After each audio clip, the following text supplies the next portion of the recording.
Beetlejuice Beetlejuice. Don't say it a third time. Don't say it.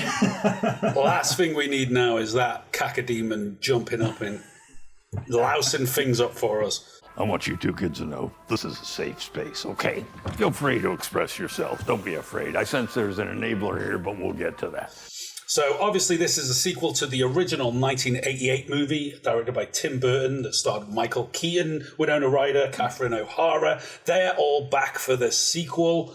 They are joined by Monica Bellucci, Jenna Ortega, Willem Dafoe. We always love him. He's amazing, isn't he? What an eclectic career he's had as well. I mean, he's played every type of character, which goes to show about his acting. He can play anything. He can. He's such a crazy actor as well that just, he turns up in a film and he eats the scenery and you're just there going, this is fantastic. But when you watch him in something like The Florida Project, and he just plays a normal, caring guy as well. So he can do crazy, which we love him to do and he needs to do in this film, but he can also play normal, nice guy. But with that, he has that charisma, doesn't he? He does steal any scene he's in, even something serious, you're just like, oh, yeah, okay, I'm invested. Yeah. So he's good at that. We love him. In short, we love him. We love Willem Dafoe. So as I say, this one's a sequel. The original, 1988, Michael Keaton kind of sort of really boosted his career just before he did Batman, the year before he did Batman with Tim Burton. No doubt that's influenced Tim Burton's reason to cast him as Batman, working with him on the original Beetlejuice film. Classic 80s horror comedy horror, whichever way round.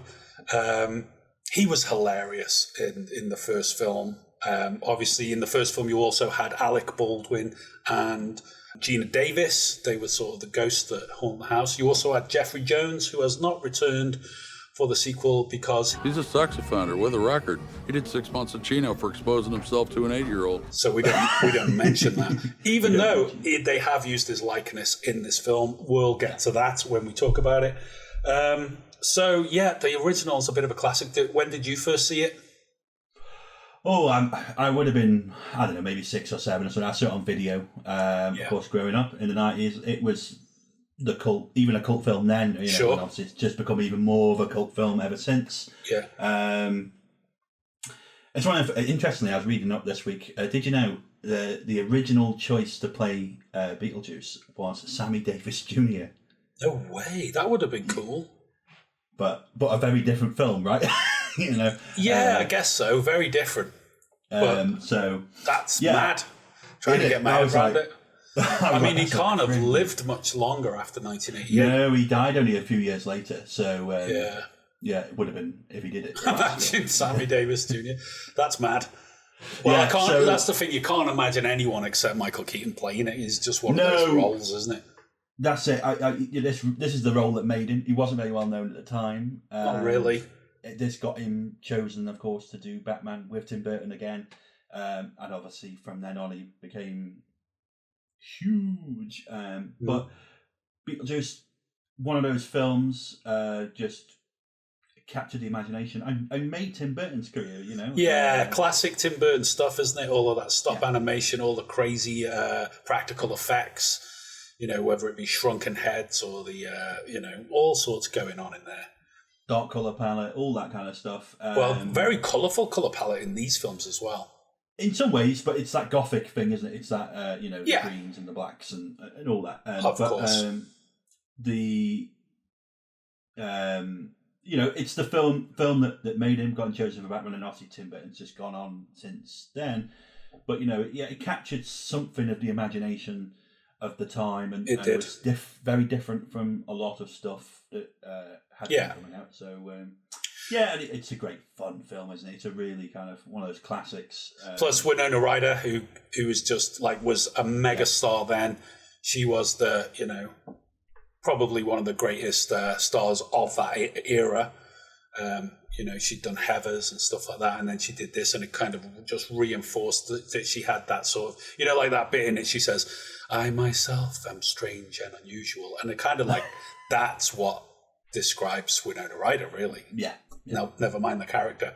So she's Lydia Deetz in it. As I say, now we have got this. It is a sequel. I mean, it's 30 odd years later, 36 years after the original, a long time afterwards. But as I say, we've got Winona. She's back as Lydia Deetz. We have got Catherin O'Hara back as her mum, Delia Deetz. She's brilliant. She's been in so many great films, always hilarious, always funny. You know, whether it's Home Alone or After Hours or whatever, she's great. Thank God fabulous. She came back. They are also joined this time by Jenna Ortega, who's like the daughter of Winona Ryder in it, Astrid. So it's kind of, you know, in a way it's kind of torch passing, isn't it? It's going to become her story because she's the young, and they want the youngsters to watch this. They want to have that sort of lead, don't they? They do, and the first thing I thought as soon as I saw it was Jenna Ortega. I thought obviously she's done Wednesday, Addams in the Netflix series, and obviously she's been in the Scream films. So it's like she is the actress at the moment. I guess she's the Winona Ryder of now. Yeah.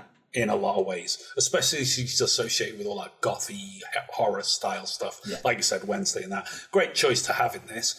You can totally see her as Lydia Deetz's daughter.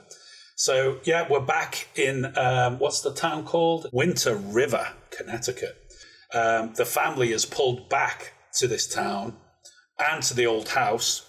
And basically, you know, it's all going to sort of kick off again. For one way or another. They're brought back because the father character, who was played by Jeffrey Jones, is died. So it's like we've got to have the funeral all coming back together. Lydia is, by this time, become a sort of psychic on TV. You know, she sees ghosts and stuff, so she's sort of made a career out of it. Delia, her mother, has become sort of like a fashion designer because she was like a terrible sculptress, wasn't she, in the first one? And she's kind of developed on from that, the kind of artistic career. And obviously, Jenna Ortega as the youngster is just like, oh, these fucking women in my life. Do my head in. But really, it's her and who she meets that sort of propels the story on, and that's how we get back to, can I say it one more time? Beetlejuice. So, you know, I'll say, before I ask you, I thought it was a lot of fun. It had enough sort of tributes to the first one. Not, you know, aside to the original cast turning back up, you had enough sort of like little itty bitties in there, some of the like the sandworms back and things like that, and Bob, the shrunken head guy's back, hilarious.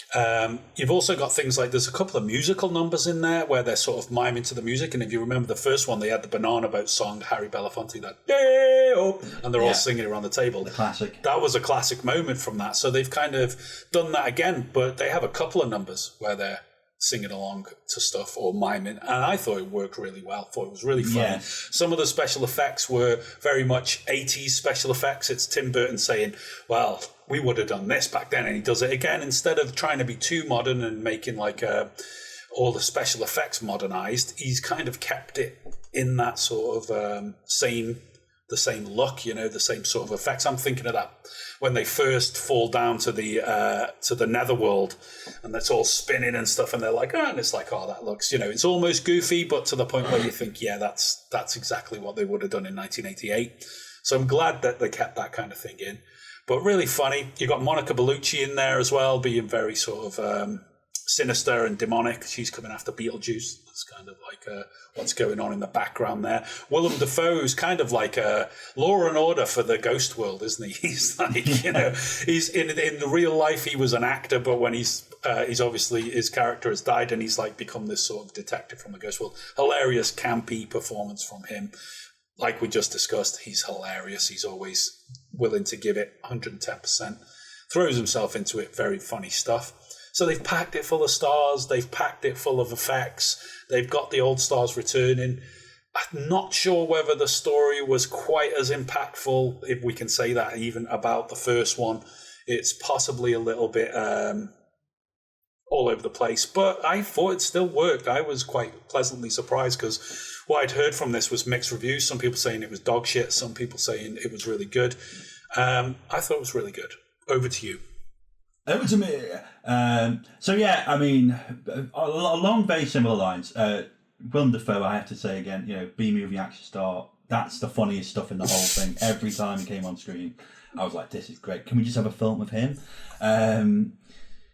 I thought the cast was great. Again, we know the original stars were going to be great. Jenna Ortega was fantastic in this. Even Justin Theroux playing the slimy little bastard. Brilliant. Can you remember him in Mulholland Drive? Yeah. I think it's the only other film I've seen him in that I remember. But it was like... I think he's been in a lot of cheaper stuff, I think. But, he was great in this as that slime ball, definitely. Yeah. We've got Danny Elfman's back with the score, of course, with Tim Burton. And hearing that music again was like brilliant. Of course, the most favourite part of the original film is the Banana Boat song, Day-O. So in this one, MacArthur Park is the song that really takes that kind of set piece. Yeah. And that is hilarious and unexpected. Yeah. We even forgot to mention a great little cameo from Danny DeVito. Yeah, hilarious. Right at the start as well. Right at the start, only short. But of course, he played the Penguin in Batman Returns, so he's obviously got a relationship with Tim Burton. But he gets the soul sucked out of him. Yeah, just about. So that was all that was great. The as you say, the stop motion, claymation, practical effects. It's very practical. They haven't gone and CGI'd it. This is how it would have been done if it was done back when Beetlejuice was made. Yeah. So all of that was very nice. It felt physical. It felt in keeping as well with the original. Yes, it felt like it was part of it, so it didn't feel too different, right? No. So all of that was really nice. Now, Tim Burton's an interesting character because, as a director, because I love his early stuff. Obviously, Beetlejuice, Batman, Mars Attacks, and things like that. Brilliant. Even Planet of the Apes was good. And stuff, I thought it was great. His version, loved it. But then he went and did things like Alice in Wonderland and Charlie and the Chocolate Factory and Sweeney Todd and even recently Dumbo. And I've never been... I can appreciate he's a very good filmmaker and what he does, and he's got his style. Yeah. His style is not necessarily for me. No. But, more recent stuff I've not really enjoyed. So, Dave, you're a secret goth, you are. You want that black eyeliner and the black clothes. But coming into this, you kind of think, oh, is this going to be like...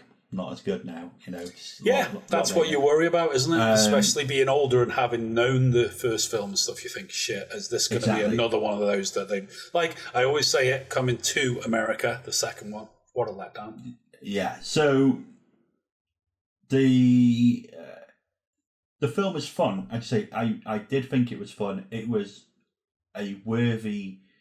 kind of, it felt like it was appropriate to the original and things like that. So that was the positives. The negatives are, as you say, the story, the plot line is very threadbare and some of it doesn't quite seem to match up. It seems a bit rushed at times, which kind of tempers it and you're kind of like, it's a bit... Yeah. But saying that, as you say, it does work and you're sitting there, I'm enjoying this. It's good enough for something like this. So obviously it doesn't have to be War and Peace. It is a horror comedy. It doesn't have to be... No, exactly. And I think that's why you get away with it, because it's a comedy, because it's this kind of thing. For me, it was like they didn't have enough Beetlejuice, really. He does a little bit of it where he's punching the stamps on the thing and he's dressed suddenly as the ticket.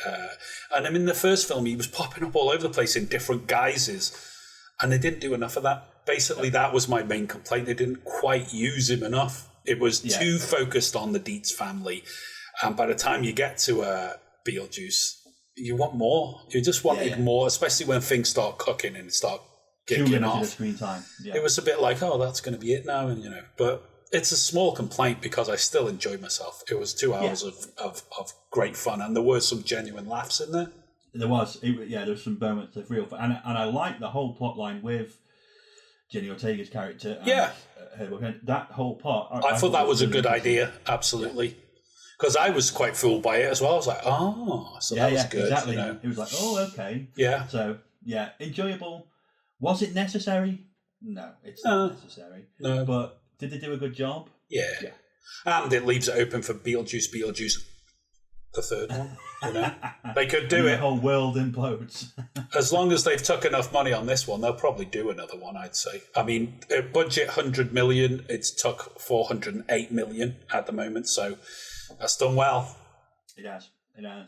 So anyway, from us, I'd say Beetlejuice gets a thumbs up. Definitely see it. If you're a fan of the original, get in there, see what you think. Let us know in the comments if you've seen it.